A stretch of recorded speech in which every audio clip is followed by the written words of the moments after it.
listening to the Rugby Coaches Corner podcast with your host, Andy Plymer. Bringing you up-to-date coaching concepts from the world of rugby.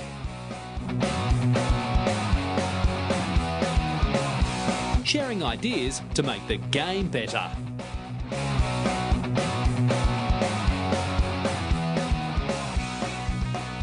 Okay, welcome to this special episode of the Rugby Coaches Corner podcast. There's been a very unique situation unfolding in Nova Scotia this week where a sporting governing body is attempting to cancel all school rugby effective immediately. To my knowledge, this is the first time such a decision has been made, and as such, there's some really useful information that coaches and administrators can take from it. So that's the reason for this special episode, and joining me to discuss is Jack Hanratty, who's the head coach of Nova Scotia Rugby, as well as heading up the Rugby Canada Atlantic Academy, which is based in Halifax. He's also the very first guest I interviewed, and I wish we were doing this under better circumstances, but welcome, Jack, nonetheless. Thanks for having me, Andy. It's an important topic to discuss. Yeah, for sure, no doubt, and that's why I reached out to you, and I wanted to make sure we got on this. So just to establish the facts of what's going on, who's the NSSAF? And what was the decision they just made around high school rugby in Nova Scotia? Yeah, the NSSAF is the Nova Scotia School Athletic Federation. It's the governing body for all high school athletics, for all high school students. The decision that was put forward and announced to all the principals the other day was that rugby is to be cancelled. The season of rugby is to be cancelled effective immediately. And this was done on Wednesday.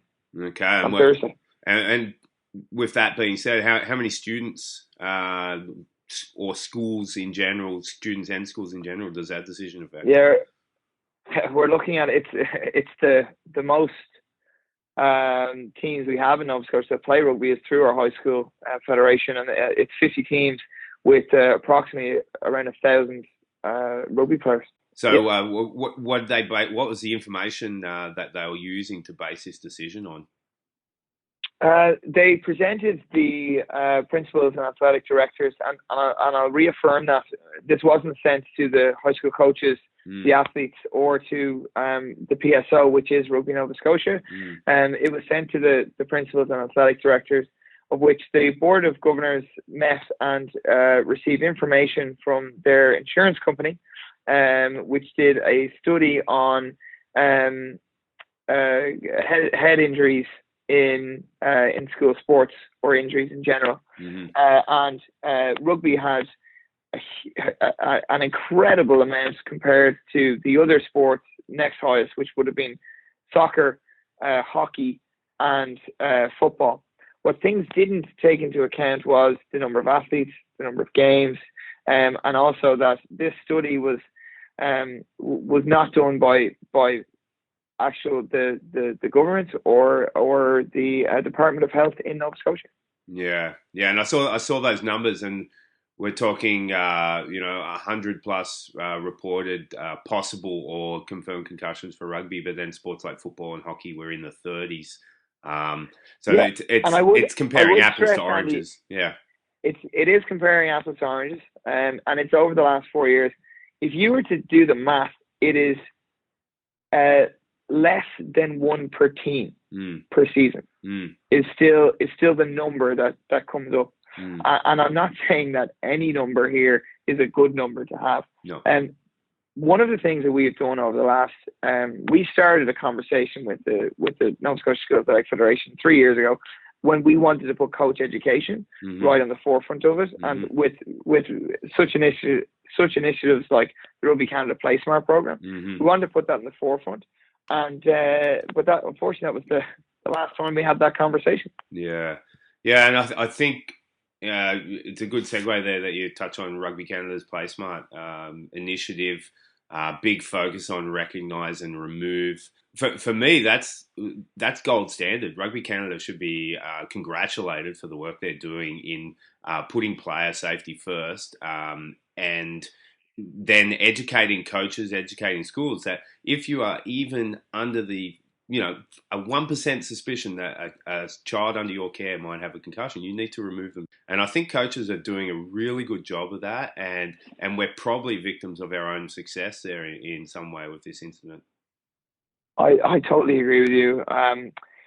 One of the challenges, and we did eventually get into the room with the NSSAF yesterday, but one of the challenges that I said is that this is setting a very dangerous precedent that if the one sport that is really publicising, recognise and remove, and it's okay to tell your coaches to create that safe environment to not play through injuries, that is an awful precedent for other sports. So we've cancelled rugby. So what happens in the next football game when a guy has an injury or when a girl gets a head knock? Do they want to be involved in it? Do they want to speak up? In my regard, I think that's a very dangerous game that you're playing. Yeah, absolutely. No, it's an excellent point. And before this decision was rolled out, what kind of consultation was there with Rugby Nova Scotia, Rugby Canada, in terms of the cancellation of school rugby? Yeah, in 2016 we had a meeting, and we decided to make rugby education and a community initiation NTCP and World Rugby Level 1 as the minimum standard to coach high school to try and make this safer. Yeah. We have been excellent partners, and I have to congratulate the NSSAF for funding and pushing coach education in a major way. But unfortunately, that was the last time we had the conversation about this issue. We weren't consulted, we weren't brought to the table. And that for us, that was the major issue here, was that let's bring specialists to the table. Let's have this conversation. We are not saying that rugby is the safest sport out there. We're not even saying it's the safest that rugby can be, but we wanted to work together instead of this, what some have regarded as a knee-jerk reaction. Yeah. No, and I think that's a good point to make too. This is not just about rugby. This is about a student's right to play sport. And I'd be as appalled if hockey or if football was removed from high school sports. Yeah, and that's exactly what it is. And my line that I've said, and if it was high school, if it was hockey or football, I think I'd be interviewed less, Andy. Yeah, but good chance. From this regard, when I'm asked, people ask me about how I'm feeling, and you've won the battle, and in my regard, in my opinion, I think we've won the battle, but we have to start the conversation. So there was a reason for this reaction, and it was for people caring about their high school students. And it wasn't for a hatred of rugby, in my opinion. It was to try and benefit high school students. Yeah. We disagreed with the statistics and have since brought other statistics to the table, and they've been widely published. But we want to make sure that we are not saying that, okay, we've done it now, rugby's back in. We want to make it safer, and I've cancelled all my I have a trip next week. I've cancelled everything to go back to Nova Scotia to make sure that we are involved in that conversation, and we meet with coaches, we meet with officials, and any principals and athletic directors that want to have a chat, and we want to make the game safer, and Rugby Nova Scotia is going to take a lead in that. Yeah, no doubt. All right, so once the decision was handed down, how have schools and most importantly students responded in the early stages of the decision? I was coaching at the time. I don't like you, Andy. I don't check my phone during training, and I was walking off the field to check the time, and I'd 42 missed calls. I knew something was up. You naturally think the worst, and I had a screenshot of the letter the memo that had been sent out from the NSSAF. I had students on the phone. I had voicemails that I'm still trying to get to, and the first thing was passion. We talk about our values of the game, and I know we've had plenty of conversations of that being such a pivotal piece of our game. But the passion that the athletes shown and I still believe that they were pretty respectful, using another rugby value. But they decided that this was not okay. They wanted to fight for the right. I even had one parent commenting that the NSSAF is not allowed to tell me how to parent my children. And I think some of those messages were very strong. The players themselves got together. Some went on rugby fields. Some went to their local businesses and got Subway and different organizations to put up signs to tell them to say that it's not okay. And the place went rugby mad. The high school jerseys were not taken off, and there was within the 24 hours there was 4 peaceful protests where the athletes got together from all schools, did their rugby chants, and came up with the term "Let us play." And it was really powerful, and those images and videos are still something that after yesterday with things changing, I've sat down to watch a number of times. Yeah, it's pretty awesome, and definitely fires up the allergies a little bit. I had some watery eyes there watching a few of them. It's just great seeing that being student led. It's not adults telling kids what to do. It's the kids that are expressing that this is important to us. And we're not going to let you take it away. You mentioned quotes. I saw another quote there of a student saying, "Rugby is family, and they mess with the wrong family." I think that's epic as well. So I know the exact player who said it. Yeah, great. One of our academies. Yeah, awesome. Good on her. And then a special shout out to there's a student called Charlotte Thomas who started up a change.org petition, and she wanted 10,000 signatures, and she's almost at 25,000 now. So it just goes to show that the community, the rugby community, is worldwide, and everyone's supporting everyone.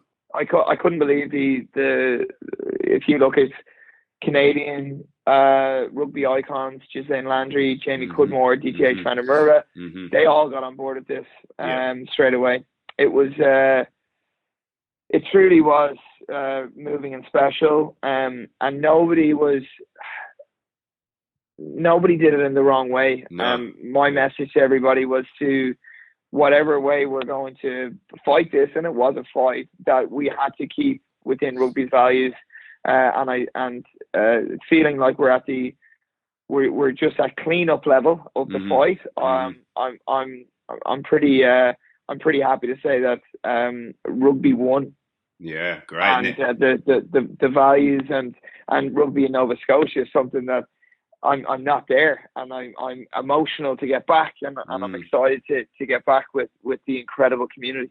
Yeah, that's great. And so how did it win? What was the final piece of the puzzle that finished up this short but passionate fight for the survival of the game in your part of the world? Yeah. Now, I will stress that we haven't actually heard from the NSSAF since the announcement from the Minister for Education. The Minister for Education coming out with a statement was clear. Minister Churchill added that he didn't agree with the NSS decision, and that he said he would like this to be revoked straight away. There was a number of reasons of which he said one main one was that the provincial medical officer of health wasn't in this conversation, and that the minister's office it has to also be they have to be upfront with any major decisions being made like this. Yeah, absolutely. And that's great, and that's got some weight, but like some serious weight behind it when the provincial minister says no, this is not going to happen. And and as soon as that happened, Andy, the provincial social media storm began. So we had a number of leaders from different parties that jumped on board, and it was nice that everybody was of the same opinion. And again, it is not saying that we want to endanger players, or it's not saying that we can't make this game safer, but it was saying we need to give our players or our student athletes, which they are. They're not rugby players. They're student athletes. We need to give them the opportunity to play the game. Yeah, absolutely. All right. So what are the next steps now? The memo came out from the minister. It's looking really positive. What are the next steps over the next few days for you and for everyone in the community?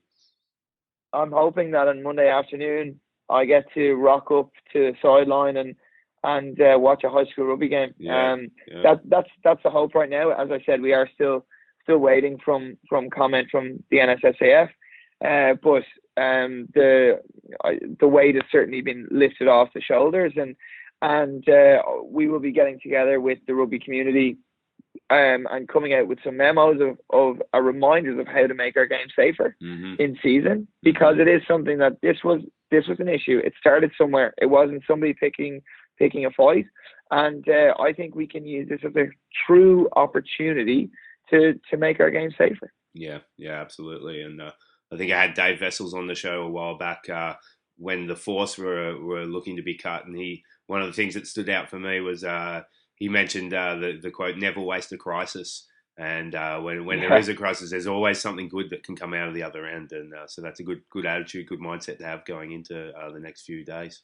On to better things. We'll finish up on some actual on-field rugby stuff. You've just been out in BC during this whole storm, coaching you're the head coach of the Canada U20 women's side. You've been out there for a week, a bunch of coaches, bunch of athletes. What do those sessions look like? What have you been challenging the players with? Give us a bit of a snapshot of the camp. Yeah, I think a poignant moment for me was when I got the news of the minister coming out in support of rugby. I walked into the dressing room before the players had arrived, and there was 3 name plaques with the Canadian logo beside their jersey of 3 Nova Scotia athletes that had been identified by provincial coaches in their high school teams. They were identified in high school. They played for the Nova Scotia Celtics, and now they're fighting for an opportunity of getting to the top 24 to play in the Tri-Nations. And you said about one of those allergy moments. I think even thinking about it right now, it truly was one of those. Just take a step back and appreciate what you have. We have a week long camp.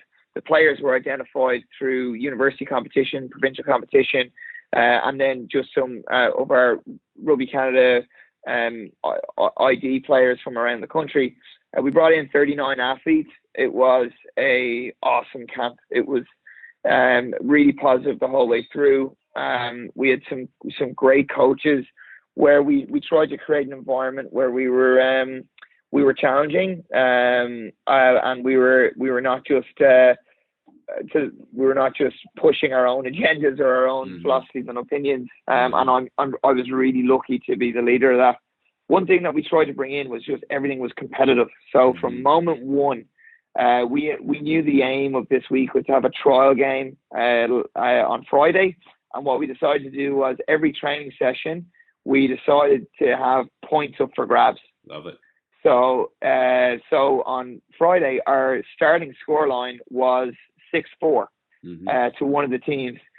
So what we did there was not only on field, but it was for opportunity off the field as well. So one of our points was an egg and spoon race. But some of the stuff that we rewarded was my favorite one in the game was you could score a 9-point try. Yeah, Andy, which I know you're probably excited about how you score that. And then the 9-point try was an opportunity that if you score within one phase of a turnover. Yeah. So it was trying to keep it alive, trying to do some kick and chase, some chip and chases, offloads, or just trying something that maybe players didn't feel they had the confidence to do. And that was the environment that we were really trying to make. Some players are kind of the opinion that when they get to a national camp, they need to get insular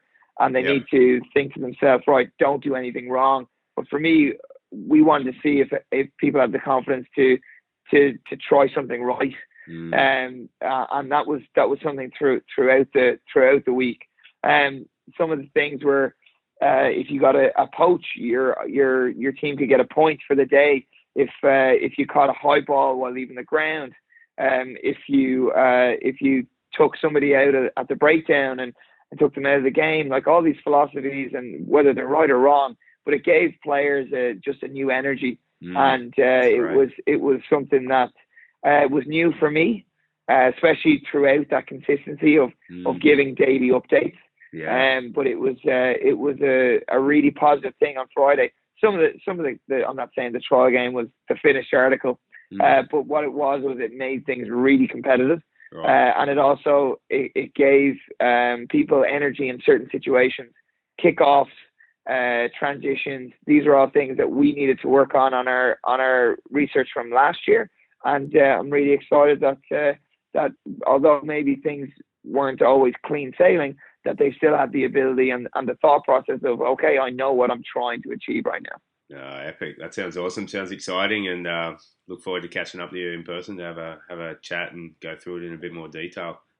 For sure. Perfect. All right, mate. Well, I'll let you go. You're a busy man. I really appreciate you giving up 20 minutes to talk about, like you said, like this really important issue. I think there's a lot to learn from this. It may not be the last time this happens, and I think what Rugby Nova Scotia and all their partners have done to work together to reverse this decision will provide really important information for future organisations to protect the game and protect the right for kids to play it. So great job, and great job to you, to Gino, and everyone involved with it out in Nova Scotia. Yeah, and I think it's a win for everybody. Nobody's taking all these plaudits. It's certainly speaking as Rugby Nova Scotia and as a PSO.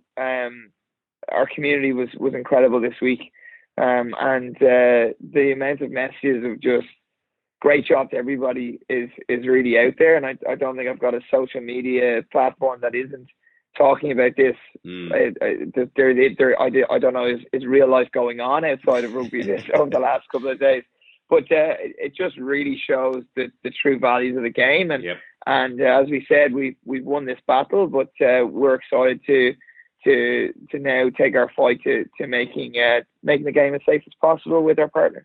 Excellent. Awesome. Great way to finish, mate. Cheers. Cheers, mate. See ya.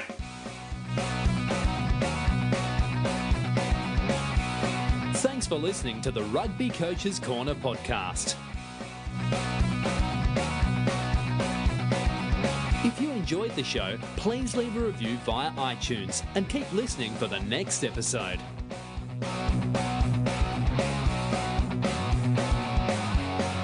You can also follow us via Twitter at RugbyCoachesCNR or via the website therugbycoachescorner.com. Until next time, keep sharing ideas to make the game better.